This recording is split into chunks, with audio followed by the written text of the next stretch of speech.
1 year ago, my grandmother died of COVID-19.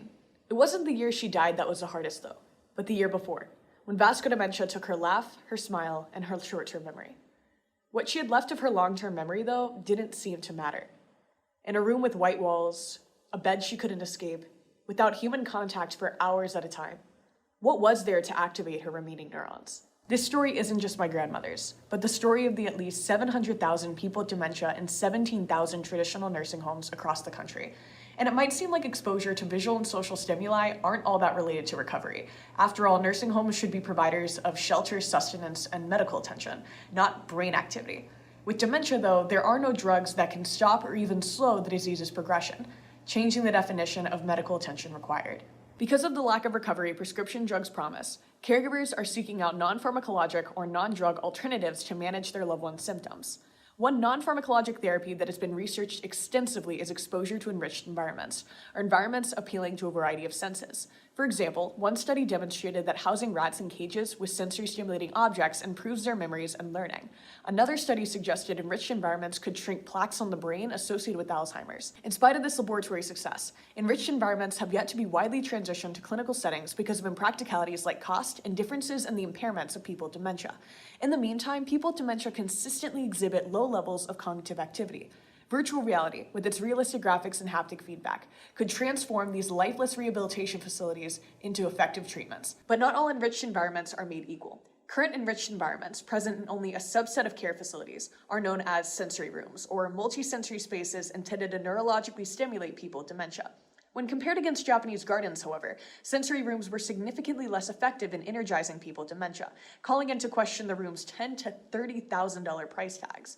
Because graphically realistic virtual reality applications often accurately predict real-world performance, the brains of people with dementia would likely function similarly in physical and virtual enriched environments. The replication of the advantages of physical enriched environments and virtual contexts is by no means unprecedented. One research project, for instance, demonstrated that elders can better recall autobiographical memories after viewing familiar local landmarks in virtual reality.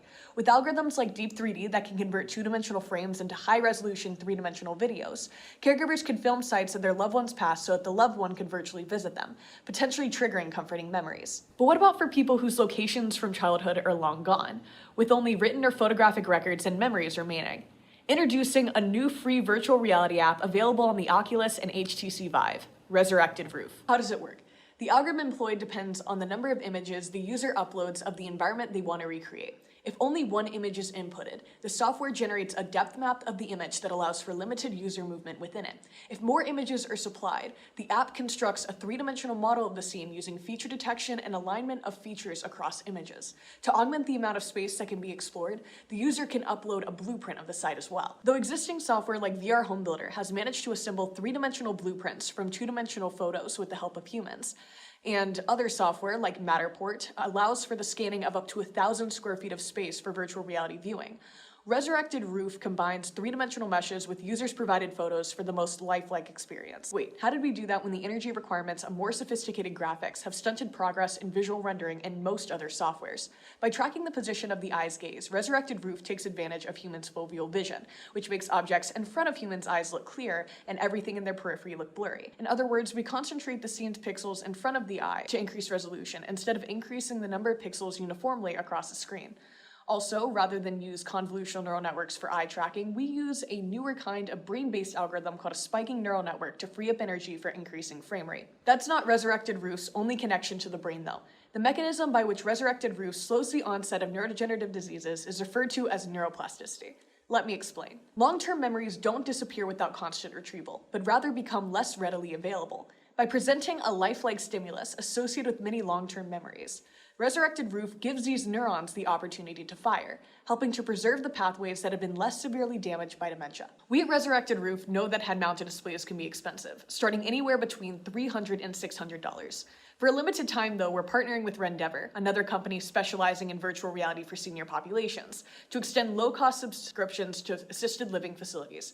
If you'd like a free demo, don't hesitate to contact us at 857-800-8032. That's 857-800-8032. Resurrected Roof. It's never too late to recollect, reconnect, and resurrect.